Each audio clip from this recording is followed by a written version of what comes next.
Sthapakaya cha dharmasya sarvadharmasvarupine avatar varishtaya Ramakrishnaya te namaha. This is a kind of, I should say, description of Ramakrishna, which was made Swamiji on the spot during a ceremony held in a devotee's house. On that day, Swami Vivekananda went with many monks and he landed by boat, and with mridangam he himself was playing mridangam and singing, and others were following, etc. The whole party made a procession to the house of Mr. Navagopal Ghosh. There he installed Sri Ramakrishna in his house, and during the puja he on the spot composed this. Now this is your oft quoted your couplet, and the meaning is this, that Sri Ramakrishna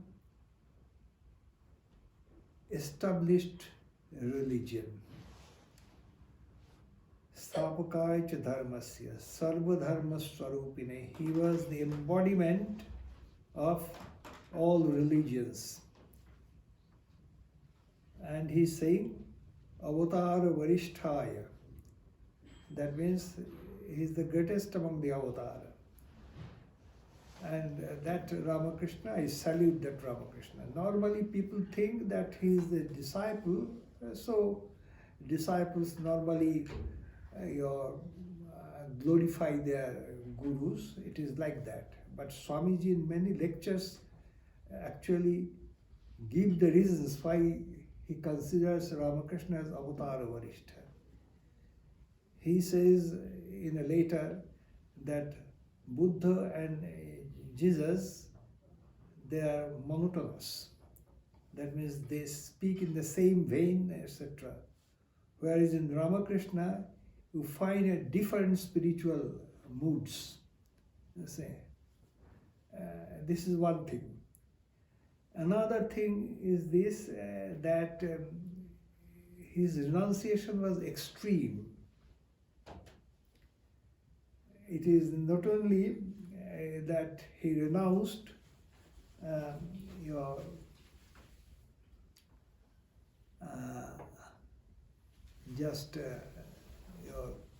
conjugal felicity and position, but he renounced much more, you see. He took up all the things mentioned in the Shastras as enemies in the spiritual life. For example, the hatred and love. If you swing between these two, you cannot rise very high. So he went to the extreme. The most filthiest things we can imagine, he touched with his tongue. You see. If you have pride of your birth, that you are from a high birth, etc., etc., then you cannot rise very high in spiritual life. So what he did, day after day, unknown to others, he used to go in the night to clean your toilet of a scavenger with his own hair. He had long hair during the sadhana, with his hair, and pray to the mother that please take out the least trace of the pride of Brahminhood from my heart. You see, like this, you see. For everything he was doing like this, you see. So, during the Tantra practice, you see, most rotten things he touched with his tongue, even, you see, to get over this question of hatred. So his renunciation was, you cannot imagine what he was doing all these years. He poured his whole soul into whatever the Shastras were saying as enemies in the spiritual life. He made a battle with that, you see. So, you see, if you look at these things, and not only that, people see him as normally as a priest, as a this and that, etc.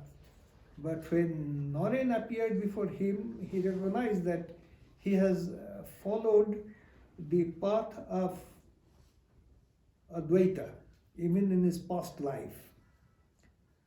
So, during his second visit, he just touched him and wanted to swing him to the state of Samadhi. And the boy could not take it. He had tremendous experience. He thought that this man is in some way is trying to kill me. He was saying that the whole world is being pulverized and then his own ego is flying. So he thought that he would die. And the priest, by a certain black magic, was killing him. So he shouted, "What are you doing to me? I have parents at home." Then immediately Sri Ramakrishna put his hand on the chest. "We need not be in a hurry. All these things will come in time." And the boy became normal. That means he was able to make the correct adhikari, have the highest things. So because of this, Naren himself has seen before his eyes all these things. So he's saying this avatara varishtaya. Now, but very particularly he says in one place that his advent was for saving Hinduism. So we shall discuss how he did it, because the saving of Hinduism was necessary, you see. Otherwise, India would not have been a republic today. It was not possible if he would not have saved Hinduism. So how he did it, we shall discuss mainly those things today. Now his childhood and boyhood were remarkable in the sense that people thought that in his childhood he was a wayward boy, you see, not studying much, etc., and fleeing from the school. His passion was singing, dancing, acting, then clay modeling, painting, pictures. These were his passion, and this he used to do with his friends in the mango grove. You see, this is how, you see. And his mother used not to scold him because he lost his father at an early age. So the mother was a little soft that this boy has lost his father, so he was not scolding. But in this process, he was preparing himself for his future role, you see. And certain times he had this thing that he had,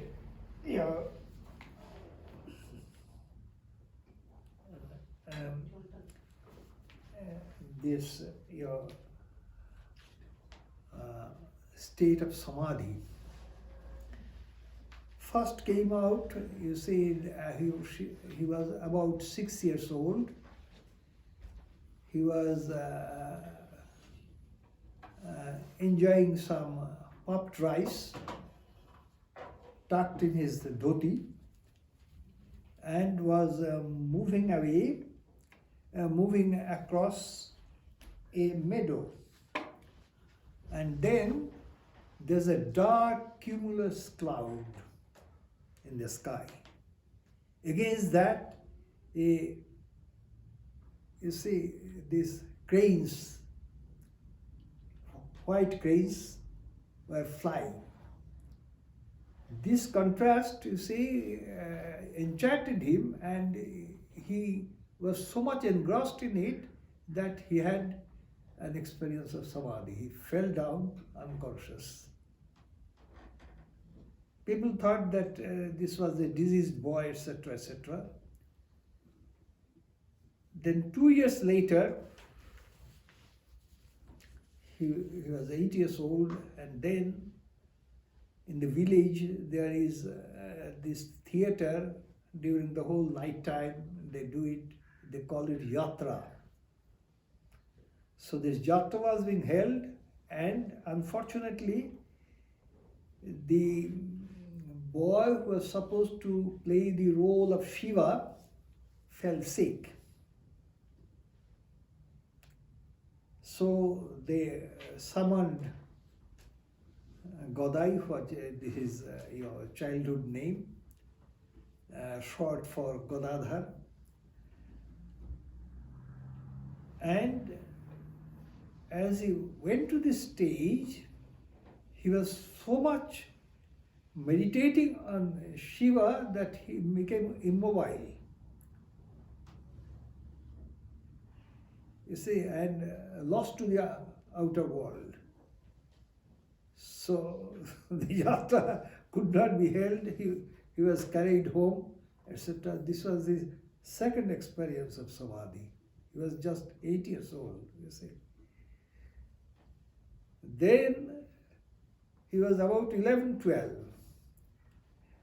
Some village ladies were going for a kind of pilgrimage to a distant village. It is the village divinity Vishalakshi for that. On the way, he was possessed by this divinity, and he fell down, you see. And after this, he became completely different. That means not like other, because he was at the threshold of adolescence then. He was not like other boys, etc. He became too much interiorized, etc. That means he began his own spiritual sadhana consciously then. But his elder brother was a Sanskrit scholar, and he was a priest, plus he used to run a Sanskrit school which is called toll in those days. So he used to run a toll in Calcutta. So seeing that the younger brother was not studying and he became worried that how this boy will earn his livelihood. You see, he's not studying at all, you see. So he became worried, so he took him to Calcutta so that he could help him in his puja, etc., in different places, and could study in the school, Sanskrit school, which he himself was running. But here also he is okay with the puja, but he would not study. So one day the elder brother scolded Ramakrishna.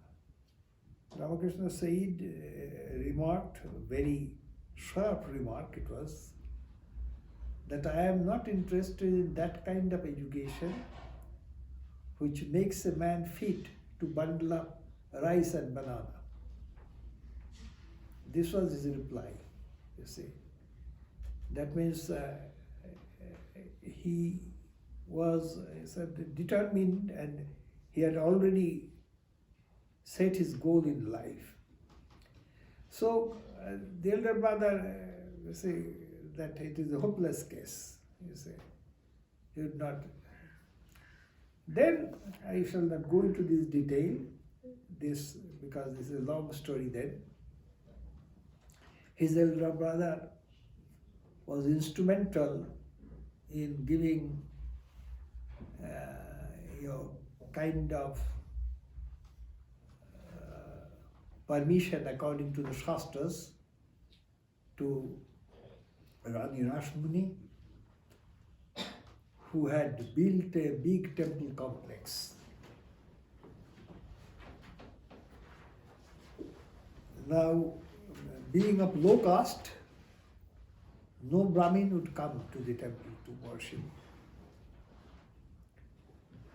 So Rani Rashmani sent your message to all the Brahmin scholars if they could help him in this situation. If there is anything in the Shastras, etc., then Ramakrishna's elder brother gave the solution that yes, you can do it only under the condition that you make a donation of the whole temple complex to a Brahmin. Then a Brahmin can go and do puja, it is allowed in the Shastras. So the Rani did it, but yet no Brahmin would come. Said that you may make a donation, but still you are the proprietor, you say it belongs to you ultimately, so it is not good for us to take up. Yes, understood. Then Rani Rashmani requested, they said, you save me in this situation. So he went to do the puja, and in 1 year he died. So the mantle fell on Ramakrishna. You see, he was hesitating willy-nilly, he would not take a job, but finally he accepted. So this is how he began to do puja. This is his life. Now puja was his official duty. He was known as the priest of Kali, which was their main divinity in that temple complex. Now along with that, what he was doing, he had, you see, he used to do puja, and then the total time what is off, you see, in the day and night, he would enter into the big forest by the side of the temple and do spiritual practice, you see. And day and night he was praying to the mother to to manifest herself. She wanted that the mother should talk to him. Mother should, talk to him. He can listen, see the mother and talk to him like that. He used to pray that you have done it to Ramprasad, why not to me? He said. So, like that. So 4 years passed like that, nothing was happening. Day and night he was praying. Then one day he became totally frustrated that maybe it is not possible. So he took up the big sword of Kali and wanted to shear him off, shear his head. That means commit suicide in the temple itself. Just then, he had the kind of darshana, and under this great experience, he had a swoon. He fell on the ground. But since then, he has won the clay of the heaven. Everything was open to him. This was the beginning of his, you see. Then, one after another, thus past, he began his life in Dakshineshwar with his elder brother at the age of 19. The next 19 years, he was officially the priest doing puja and took one after another, you see, Vaishnavism, especially Bengal Vaishnavism, which is very elaborate and which was developed by Sri Krishna Chaitanya and his 6 great disciples who settled in Vrindavan. So this Vaishnavism he practiced, going up to all the things mentioned in that, because they talk of Madhura Bhava as the highest Bhava. Madhura Bhava means considering God as your husband. So this is there in Christianity a little only. You see, some Christian mystics talk about it because in any case the nuns, they are supposed to be the bride of Christ in Christianity. But how much they practice it, I don't know. It is not fully developed in Christianity. So anyhow, he did it, you see, and he had, he used to practice it till realization. You see. That means a special experience. Then he took up the Puranas. By Puranas I mean the Puranas and the epics. All the great characters mentioned there, he took them up for the spiritual practice.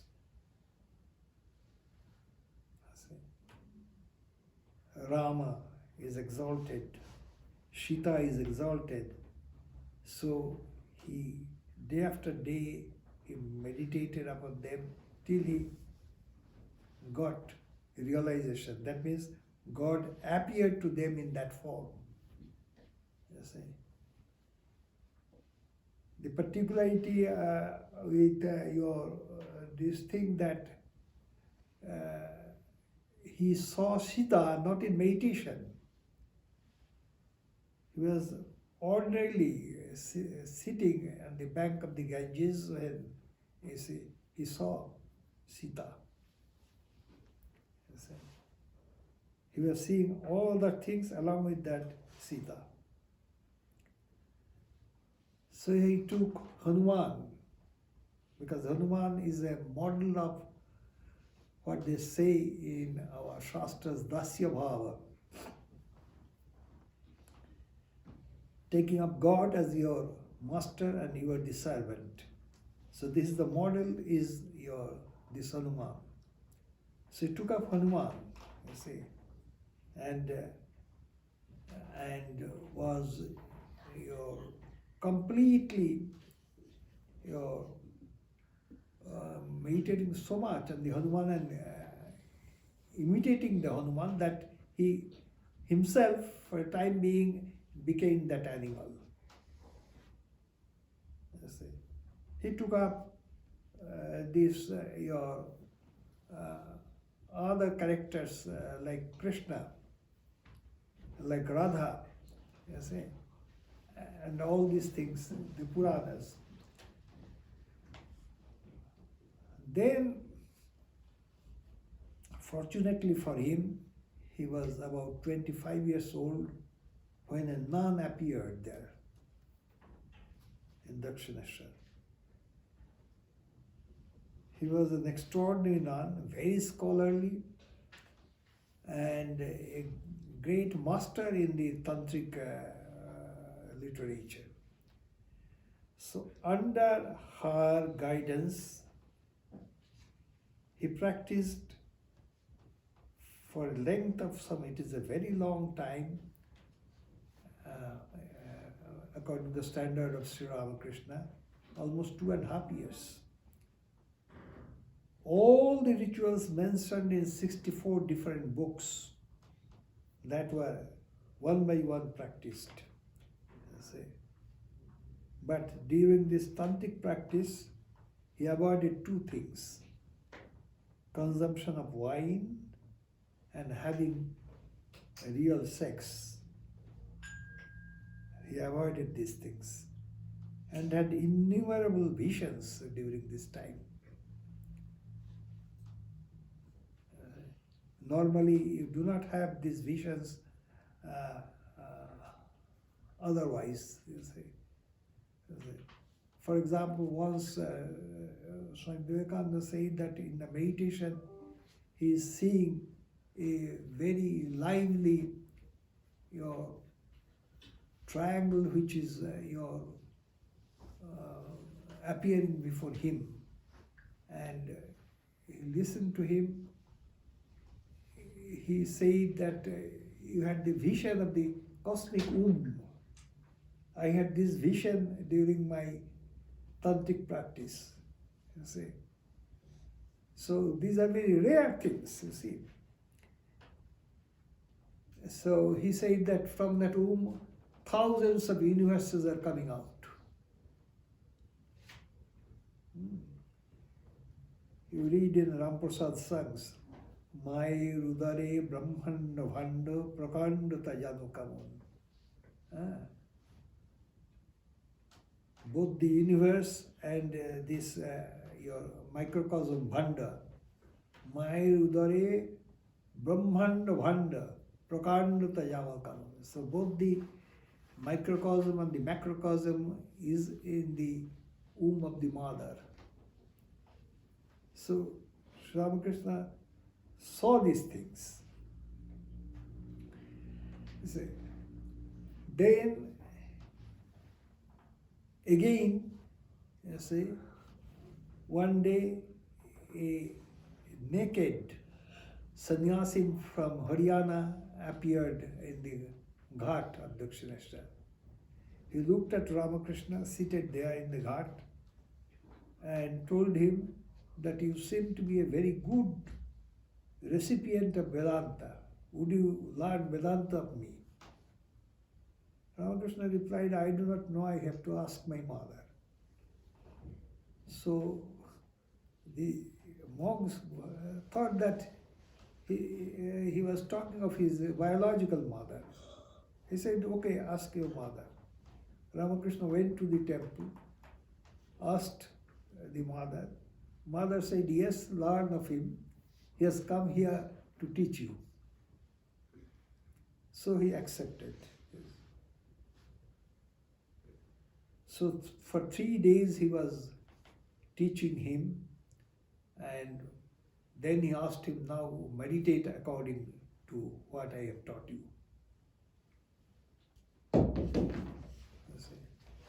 Go beyond this universe, go beyond your body, go beyond your senses. I say, then in the impersonal you have to absorb yourself. After some time, Ramakrishna said, I am not able to do it. Whenever I am trying to meditate, Mother Kali is appearing. So I cannot do it now, you see. He said, how is it? It must happen, you see. So he took a piece of broken glass and pressed it beyond his, between his eyebrows and said, meditate on this pain now. So he meditated on this pain. So Mother Kali appeared again. So he sheared it with his, considering knowledge as the sword, and his mind went into the non-dual plane. So when it happened, this guru locked the door and went away. That let him remain there. So when in 3 days there was no reply, nothing, you see, he opened his head, saw Ramakrishna in meditation. So he began to rub his shoulder and say Hari Om, etc. So he gradually came back to his own. This was his Advaita sadhana. Then again, a Sufi who was a Hindu turned into Sufism, so he arrived there in that temple complex. Because you see, sadhus used to arrive there because there was easy food there. The temple used to distribute every day food to sadhus and also to your beggars every day. So they used to come, and seeing him, Sri Ramakrishna was impressed and wanted to practice Sufism. So he began to dress like a Muslim. He used to eat what the Muslims used to eat, and this Rani Rashmani's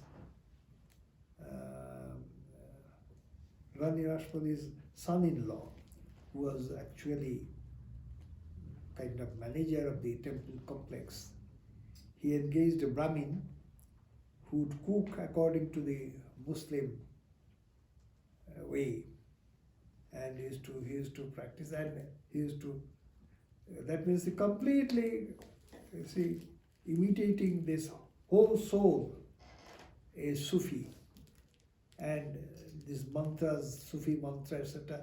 Sufism is like Hinduism. That means if you say that I am a Hindu, one does not understand what you are practicing. So if you say you are a Sufi, you will never understand what you are practicing.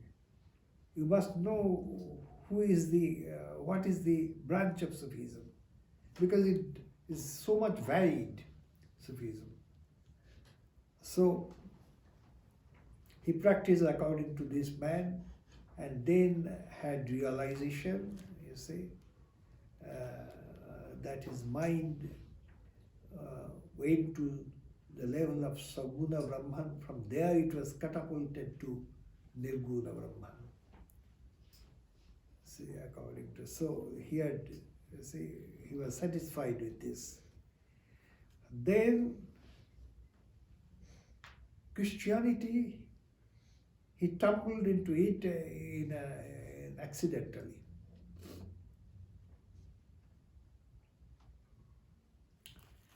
He was walking away from the temple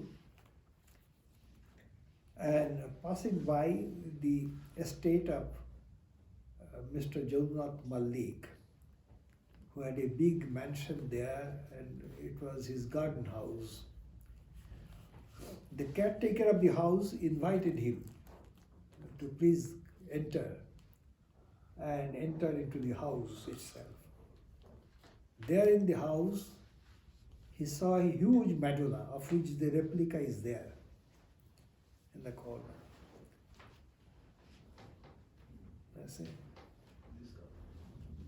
This, I have seen the original. It is a huge Madonna. Now, he was enchanted by this.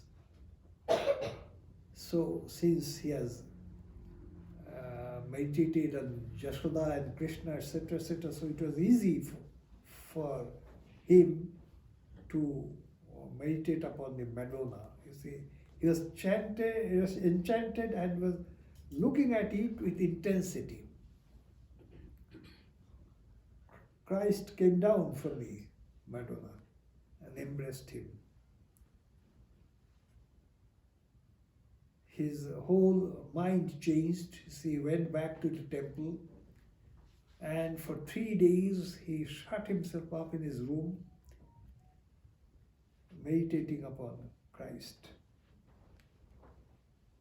At the end of the 3rd day, not only Christ with his apostles appeared before him.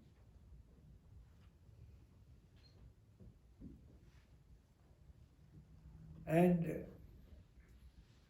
Christ slowly approached him and merged within him.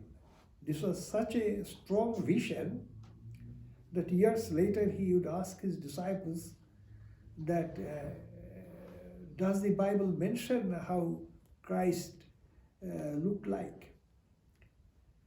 Disciples say no, Christ, but one disciple said that since he was a Jew, so he must have a protruded nose.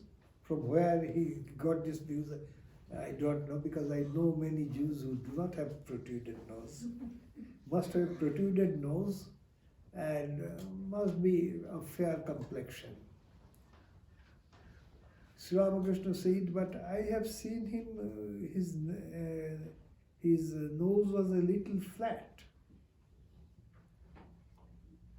Swami Sarvananda mentions, but I do not know, I have asked many people what is the source. He said that he has seen 3 descriptions of Jesus. One of them mentions really that he had a rather flat nose. However, so this was his Christianity, and he was convinced that Christ was an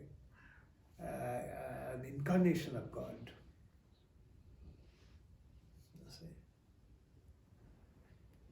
Then in between this time, because this is dated 1874, the last thing. By that time, his wife, because in the meantime when he had this first darshan of Mother in the temple, the news went to the village that Ramakrishna had become mad. So this worried his mother. So mother thought that this boy must be married. So she wrote a letter that you please come to the village, I want to see you. Ramakrishna went to the village, but saw that the mother was morose, not happy. So he asked one day that you asked me to come and I have come and you are morose all the time, what is the matter? Mother replied that my real intention is to get you married, but I am unsuccessful. Everyone is saying that no, we cannot give our daughter to a madman. Hearing this, Ramakrishna went into a state of semi-samadhi and said very gravely, it is futile to search for a bride here and there for me. The bride for me is there in the village of Jairambati, in the house of the Mukherjees, and she is used a term kutobadha, which means tied with a straw. Villagers, when they select a good fruit to offer to the deity, tie it with a straw so that nobody will touch it, because it is a sin to touch that fruit. So he said that it is tied with a straw. That means she is earmarked for me. So mother sent her son, another son, to this village and found that yes, there is a daughter in that house, but she is very tender, 5 years old. But the words were said in such a way that his mother took it as a message from God. So the marriage was held between a 23-year-old boy and a 5-year-old girl.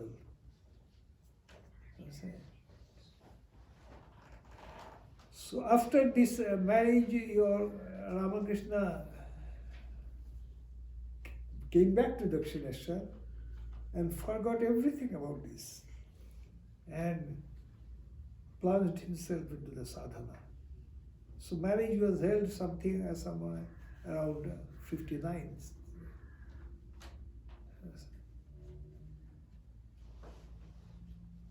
So in 71, this girl has become already about 18 years old,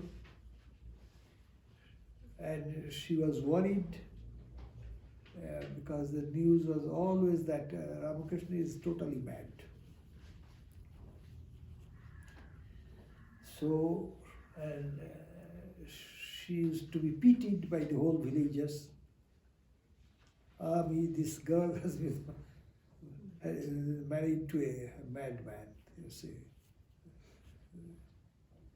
So she finally thought of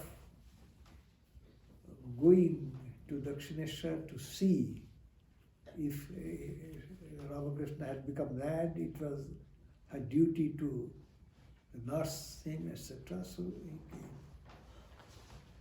the first thing Ramakrishna asked him, he appeared in the night one day, that have you come here to drag me to the worldly life?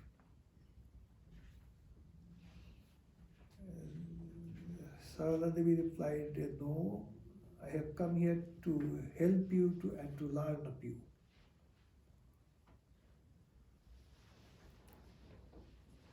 So a bed was prepared in the room of Ramakrishna, but it was noticed that the whole night should be in terror, because many times Ramakrishna going into samadhi, and this was whether it is death or something like that, you see.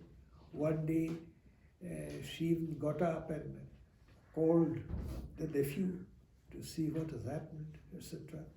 Then Ramakrishna understood this and asked her to go to the music tower where her mother was staying. So she began to stay there. And Ramakrishna told her that to shut yourself up in that room. It is a very tiny room. And constantly you should do japa and meditation. Whenever you are not kicking, you should do japa and meditation. And one day people will come to you and call you mother. So this is now why this? What was happening? By doing this, Ramakrishna went into the lanes and by-lanes of Hinduism and fortified it. By the puja, which was being attacked not only by Muslims and Christians, but also by the reformers of Hinduism. Day and night they were attacking this puja. He took up this puja and verified that it is correct. Because through puja he got everything. So to do this process, and finally by going to this Sufism and Christianity, he understood that all the religions are correct. If you are sincere to any religion, you can reach the highest truth. And this he was preaching. So thereby he fortified Hinduism. He harmony, because as in Tamil Nadu, so in Bengal, there is much quarrel there used to be. Even now, I think in Madras there is something like that. You see, some sort of animosity between these followers of Vishnu and followers of Shiva. You see. So also in Bengal there was much between the Shaktas and the Vaishnavas. You see. Much, you see. Today it is a history. Today it is not there in Bengal. But this is all due to, you see, Sri Ramakrishna. And because of that, and since Swami Vivekananda took up Ramakrishna's message and put it in his own language to wake up India, and pointed to Upanishads as the focal point, you see, especially, you see, the Mahavakyas of the Upanishads as the focal point to raise India socially and also in every way. Thereby, you see, a kind of harmony among the Hindus were created, which made ultimately possible the creation of the Republic of India. That's why Rajaji said, you see, and he said correctly, Swami Vivekananda saved Hinduism and saved India. But for him, we would have lost our religion and would not been able to gain our freedom. So you owe everything to Swami Vivekananda. So that's my end of the talk. Thank you for it is a long talk, you see, but I gave you in a nutshell what Ramakrishna did for Hinduism and thereby for all religions, because Hinduism has all the methods of different religions in it. You see, whatever other religions they practice and do, etc., you find, I am talking about the spiritual, mystic side, you see, it is there in Hinduism, everything. So that's why Sthapakaya cha dharmasya sarva dharma swarupine avatar varishtaya Ramakrishnaya te namaha. This is the reason. So thank you all.